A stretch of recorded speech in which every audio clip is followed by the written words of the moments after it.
Hello dear friends, मी जेव्हा माझ्या वर्गात जात असतो ना तेव्हा अनेक विद्यार्थ्यांचे मला असे प्रश्न असतो की सर आम्हाला इंग्रजीमध्ये तर बोलायचं असतं, आम्ही इंग्रजीमध्ये बोलाय तर जातो परंतु आम्हाला वाक्य सुचत नाहीत.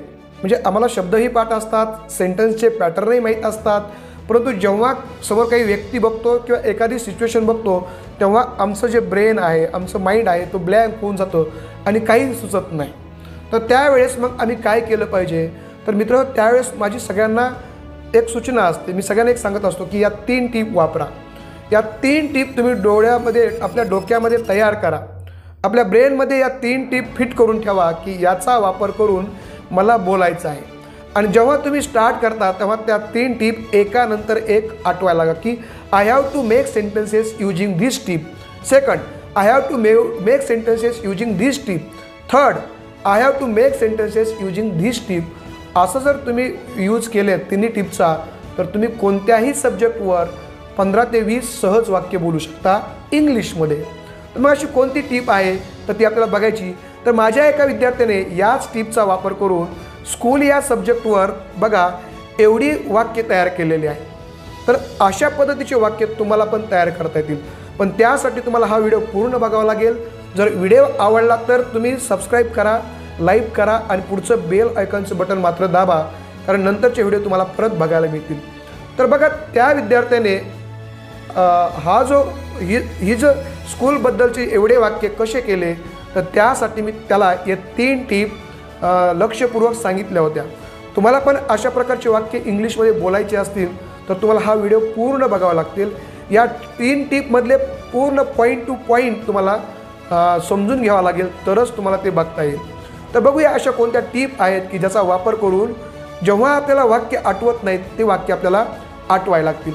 त्यातली पहिली टिप आहे, पहिला मुद्दा आहे की जेव्हा आपल्याला एखाद्या सब्जेक्टबद्दल बोलायचं, जसं की आपल्याला स्कूलबद्दल बोलायचं, तर त्याच्याबद्दल बोलताना आपल्याला पहिली गोष्ट सांगावं लागेल की तो सब्जेक्ट काय आहे त्याची माहिती सांगावं लागेल 1 ते 2 वाक्यामध्ये. जसं की बघा इथं सांगितलं आहे this is my school. My school आहे म्हणजे इथं काय सांगितलं आहे, पहिला मुद्दा आपल्याला सांगायचा आहे की ज्याच्याबद्दल बोलतोय आपण ते काय आहे. आणि हे सांगत असताना सगळ्यात महत्त्वाची गोष्ट म्हणजे आपल्याला टू बीचे व्हर्ब्स वापरायचे आहेत. तुम्हाला माहिती आहे टू बीचे व्हर्ब्स कोणते आहेत? ॲम, इज, आर वर्तमान काळामध्ये, वाज, वेअर भूतकाळामध्ये आणि शॅल बी, विल बी भविष्य काळामध्ये. आपण ज्या काळामध्ये बोलतोय त्या काळातल्या व्हर्बचा वापर तुम्ही केला पाहिजे, एवढं लक्षात ठेवा. ओके, आता आपण सांगतोय की ज्याच्याबद्दल बोलतोय, समजा स्कूलबद्दल बोलतोय तर हे काय आहे? This is school. This is school. इथं फक्त इजच वापरायचं आहे, भूतकाळ असेल तर वाजच वापरायचं, हे लक्षात ठेवा. म्हणून हा पॉईंट फार महत्त्वाचा आहे की जेव्हा तुम्ही ज्या सब्जेक्टबद्दल बोलतोय त्या सब्जेक्टच्या नंतर टू बीचं व्हर्ब वापरायचं. काय बोलतायत, काय सांगताय, तो काय आहे.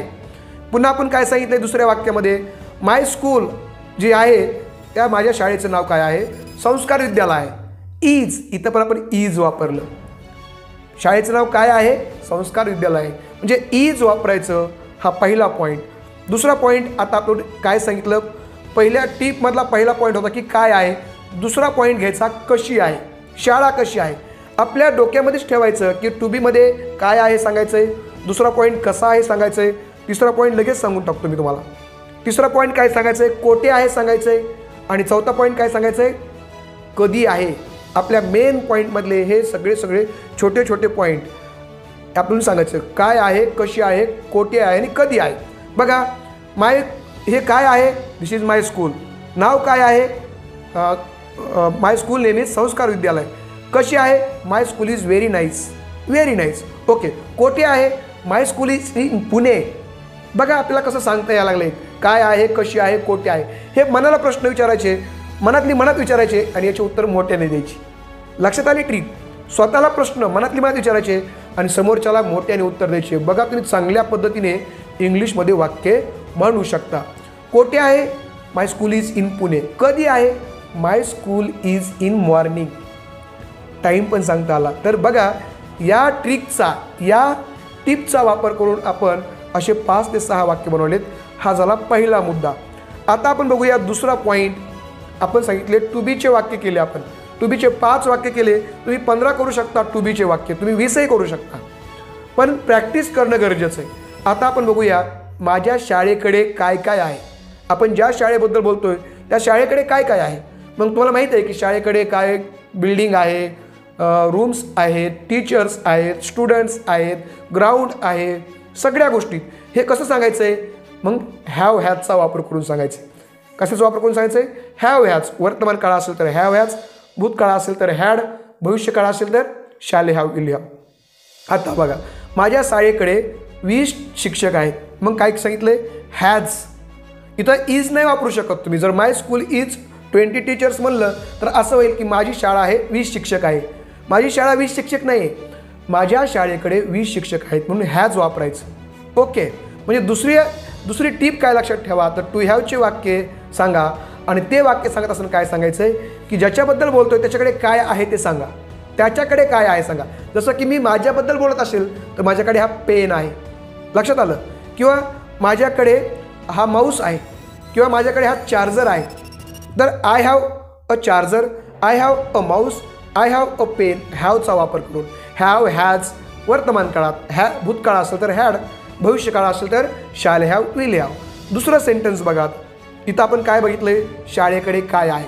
आता भूतकाळ असेल तर शाळेकडे काय होते? बघा, शाळेकडे काय होते? माय स्कूल हॅड ओनली 10 रूम्स. माझ्या शाळेकडे फक्त 10 रूम होत्या. इथं हॅड वापरले. वाक्य आता हॅडचे बोलायले. पहिले 5 वाक्य आपण टू बीचे बोललो. माझी शाळा काय आहे, कशी आहे, कोठे आहे. आता माझ्या शाळेकडे काय काय आहे ते सांगायचे. ओके, माझ्या शाळेकडे हे आहे, माझ्या शाळेकडे ते आहे. ओके, आता काय सांगितलं? But now my school has 20 rooms. मागच्या वर्षी माझ्या शाळेकडे 10 रूम होत्या, परंतु आता माझ्या शाळेकडे किती रूम आहेत? 20 रूम आहेत.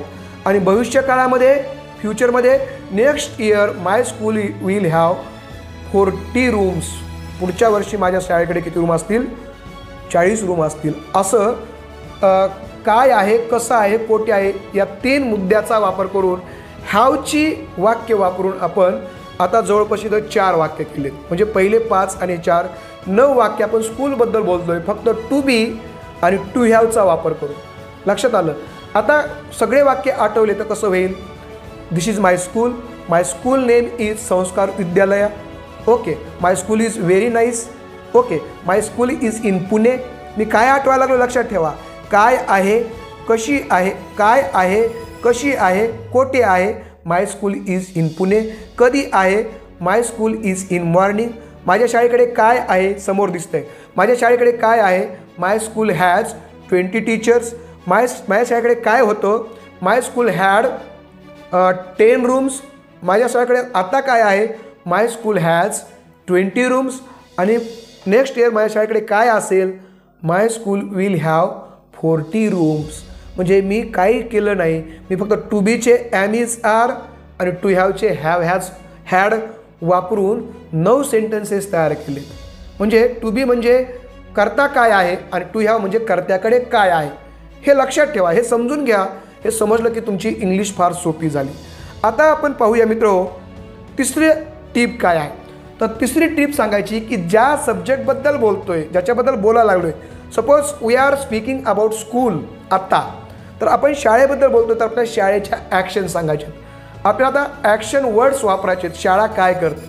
तुम्हाला माहिती आहे शाळा काय ॲक्शन करते सांगायचं. जसं की मी तुम्हाला काही एक्झाम्पल देतो आणि शाळा काय करते या ॲक्शन सांगताना जवळपास तुम्हाला सगळ्याला टेन्स माहिती आहेत. टेन्सेसचे वाक्य वापरायचे, टेन्समधले वेगवेगळे वाक्य वापरायचे. टेन्समध्ये तुम्हाला माहिती आहे की 12 प्रकारचे वाक्य आपण करू शकतो. तेच वाक्य शाळा काय करते ते सांगायचे. एक टेन्स आठवायचा आणि तुम्ही बोलत राहायचं. जसं की मी तुम्हाला काही उदाहरण देतो. जसं शाळाबद्दल बोलतोय आपण, माय स्कूल गिव्स मी एज्युकेशन. बघा, सिम्पल प्रोजेक्ट. माझी शाळा मला शिक्षण देते. काय करते शाळा? शिक्षण देते. काय करते? शिक्षण देते. पुन्हा भूतकाळातलं वाक्य असेल तर इट गेव मी कॉन्फिडन्स. म्हणजे शाळेने मला काय दिला? कॉन्फिडन्स दिला. It gave me confidence. पुन्हा काय केलं? शाळा काय करेल? And in future it will give me so much knowledge. माझी शाळा मला नॉलेज देईल. मी काय करतोय? हे वाक्य कुठून आठवतोय? मी फक्त टेन्समधलं एक वाक्य घेतोय. त्या वाक्यामध्ये सब्जेक्ट म्हणून मी शाळा घेतोय, कारण मी शाळाबद्दल बोलतोय. आणि मी मनाने कोणतेही वाक्य करतो. जसं की it gives me education, school starts our study daily, our school gives us homework, असे कितीही वाक्य तुम्ही करू शकता यूजिंग धिस टिप. ही टिप वापरून तुम्ही कितीही वाक्य करू शकता. मी आता इथं टेन्सचे वाक्य करालो आहे. ॲक्शन करता स्कूलला घेतलं आहे आणि वर्ड्समध्ये काय घेतलं आहे मी ॲक्शन वर्ड्स वापरायलो आहे अकॉर्डिंग टू टेन्सनुसार. यासाठी तुम्हाला टेन्स पण नॉलेज असणं गरजेचं आहे. आता आपण बघूया, इथं मी सिम्पल कंटिन्युअस प्रेझेंट टेन्स वापरला आहे. We are going to school daily. आम्ही काय करत आहोत, आम्ही रोज शाळेत जात आहोत. किंवा our school is giving us homework daily. आमची शाळा आम्हाला रोज होमवर्क देत आहे. We have completed 6 year in this school. आम्ही या शाळेमध्ये 6 वर्ष पूर्ण केलेले आहेत. म्हणजे काय केलेले आहे. किंवा our school has taught us for 6 years. आमच्या शाळेने आम्हाला 6 वर्ष शिकवलेलं आहे. म्हणजे 3 टीप.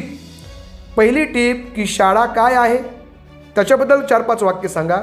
दुसरी टीप की शाळेकडे काय आहे याचे 4-5 वाक्य सांगा. आणि तिसरी टीप की शाळेच्या ॲक्शन सांगा की शाळा काय करू शकते using various types of tenses. Okay. आणि मग जर तुम्ही या 3 टिप्सचा जर व्यवस्थित वापर केला, टू बीचे वाक्य, टू हॅवचे वाक्य आणि ॲक्शन वर्ड्सचे, टेन्सचे वाक्य, प्रत्येकाचं वेगवेगळं काम आहे हे समजून घेऊन तुम्ही जर याचे पद्धतशीर वाक्य केले तर बघा, मी सुरुवातीला जे तुम्हाला सांगितलं होतं की अशा प्रकारे आता यातलं पहिले जे हे वाक्य आहेत हे नीट बघा, हे सगळे टू बीचे वाक्य आहेत. दुसरे वाक्य हे नीट बघा, हे सगळे टू हॅवचे वाक्य आहेत. आणि तिसरा जो पॅरेग्राफ आहे हे सगळे टेन्सचे वाक्य आहेत. म्हणजे या 3 टिपचा वापर करून स्कूलबद्दल जवळपास 15 ते 20 वाक्य आपण केलेले. तुम्ही 30 वाक्य 40 वाक्य या टिप्स समजून घेऊन करू शकता. तर मित्र, माझ्या विद्यार्थ्यांना पण मी अशा वेगवेगळ्या टिप देऊन त्यांना इंग्लिश स्पीकिंग करायला मी भाग पाडत असतो.